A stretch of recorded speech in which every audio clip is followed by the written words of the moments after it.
Welcome all and thank you for attending the first transnational stakeholder awareness raising webinar of the Arctic Cluster project. Arctic Cluster or Arctic Collaboration to support more efficient dissemination of Arctic Cooperation project results is a new interregional project that involves 3 co-funded projects under 3 different Arctic cooperation programs. They are SECURE under Northern Periphery and Arctic Program, EEBAK under Interreg North, and GrAB under Colarctic Program. This project aims to increase awareness and transfer good energy practices about energy solutions. To achieve this objective, the 3 involved projects are sharing expertise, knowledge, and good practices. The partnership comprises 15 partners from Ireland, UK, Faroe Islands, Norway, Sweden, Finland, Russia, and Canada. And partners include municipalities, technical universities, agencies, and applied research centers with links to the business sectors. To find out more about Arctic Cluster, project progress, events, and the Arctic Cooperation Cross Program, there is a project website. Apart from that, the partners wish to interact and engage with target groups through social media channels. They are Facebook and Twitter. Good morning, everybody. So SECURE is one of the 3 projects involved in Arctic Cluster.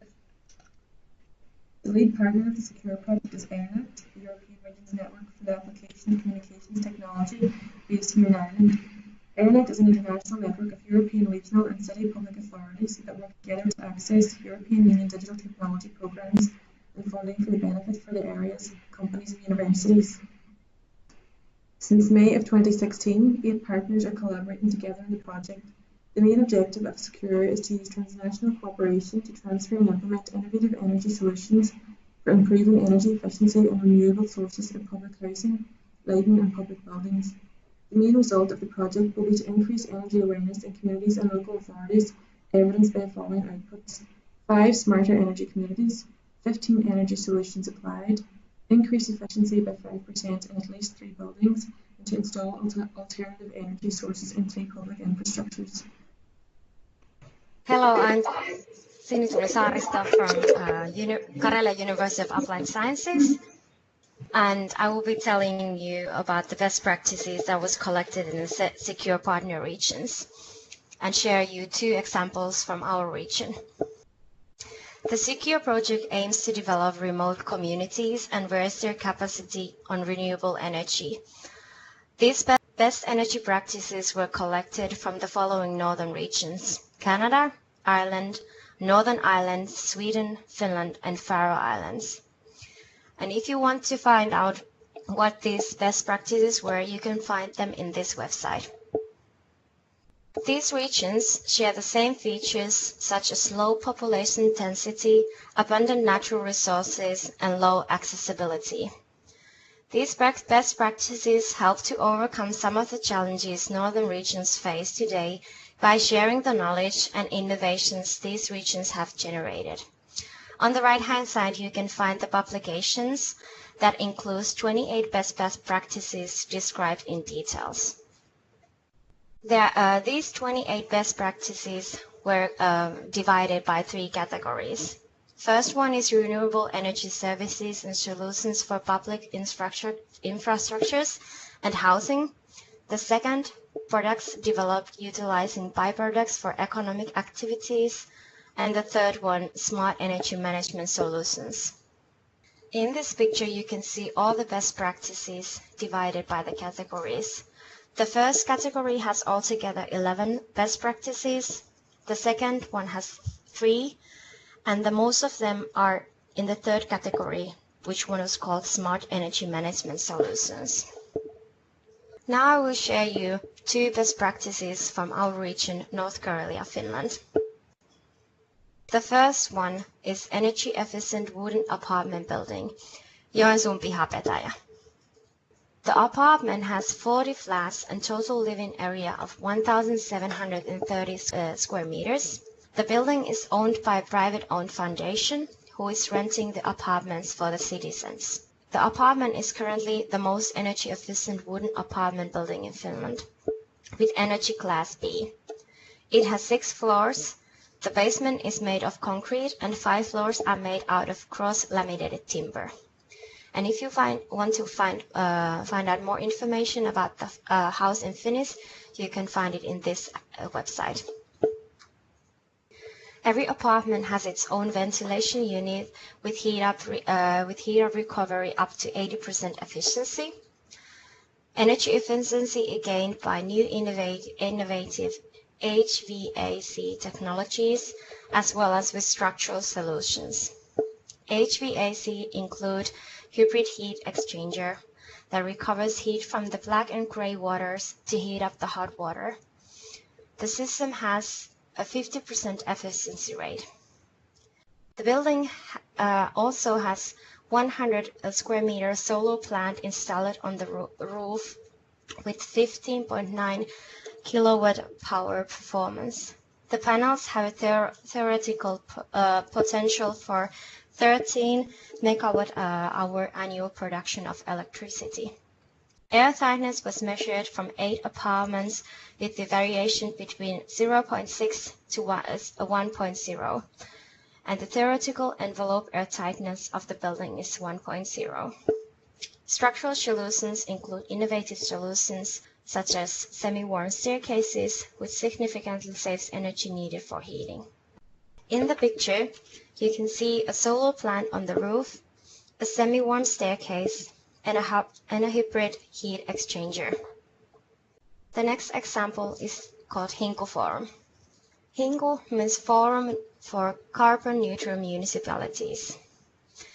Hinku brings municipalities, businesses, and citizens together to create solutions that reduce greenhouse gas emissions.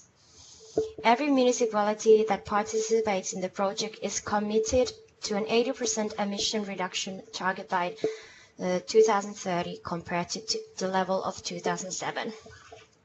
The Hinku municipalities must meet with the certain requirements in order to participate in the project. Hinku collates best practices about climate-friendly solutions and shares the information to all who are interested through so-called Hinku Forum and MAP.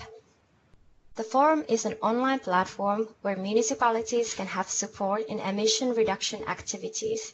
It is also a place for networking and see what kind of solutions are working. Hinku Map is a place where anyone can mark their own climate-friendly solutions to show it for everyone else. For example, if you have solar panels in your home, you can add it to the Hinku Map and share the experiences with others. It can be any application or service that is climate-friendly, and usually there are technical specifications along with investment costs and experiences mentioned. Every month, the Hinku project gives a climate-friendly solution of the month reward, and it can be given to a municipality, local company, or to a local citizen. The rewarded stakeholders get a diploma and a positive publicity. So if a municipality wants to reduce its emission, and it decides to join the Hinku community, it has to meet with the Hinku criteria.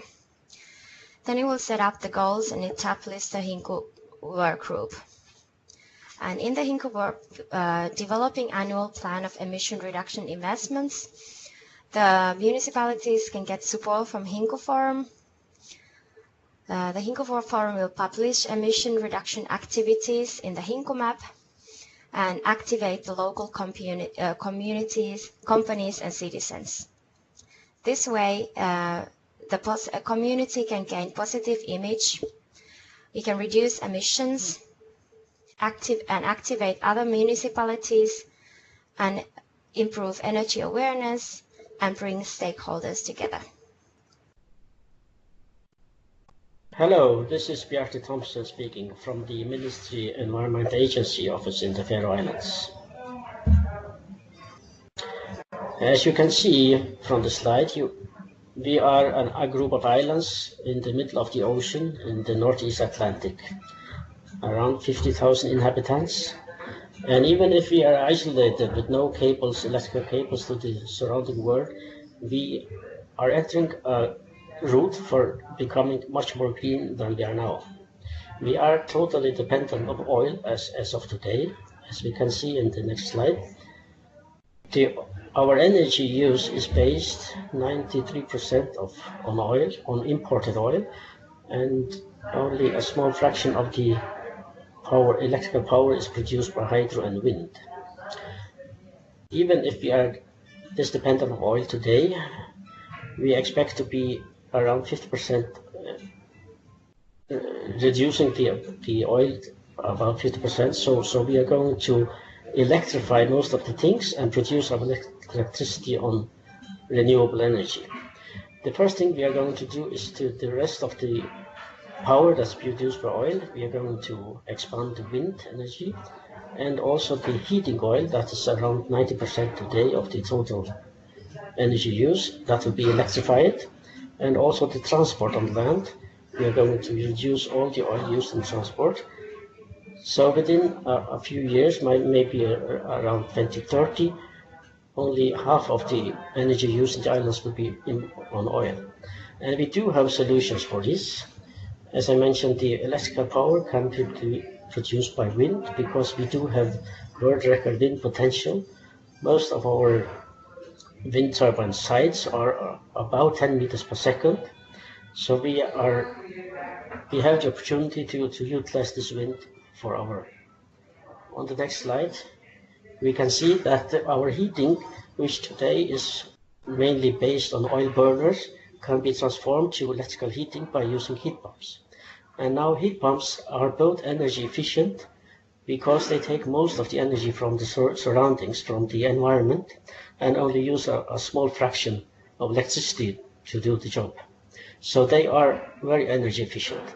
And also, when going from oil burners to heat pumps, we are transforming from oil to electrical power. So heat pumps are both energy efficient and they utilize renewable energy. For the transport on land, we also have the solution to go for electrical vehicles. We also see that electrical vehicles, they are very efficient in using the energy that they input. If you take a normal car, a combustion engine car, they only utilize maybe 20% of the energy in the fuel, whereas an electrical car, they use more than 70% of the energy to do the job. So electrical car, they also are very energy efficient and they transform the energy use from fossil fuel to electrical power that is driven by renewable energy. So we do have the solutions to go from oil to electrical power that is produced from renewable energy. So that is the points I wanted to stress, and I thank you for your attention.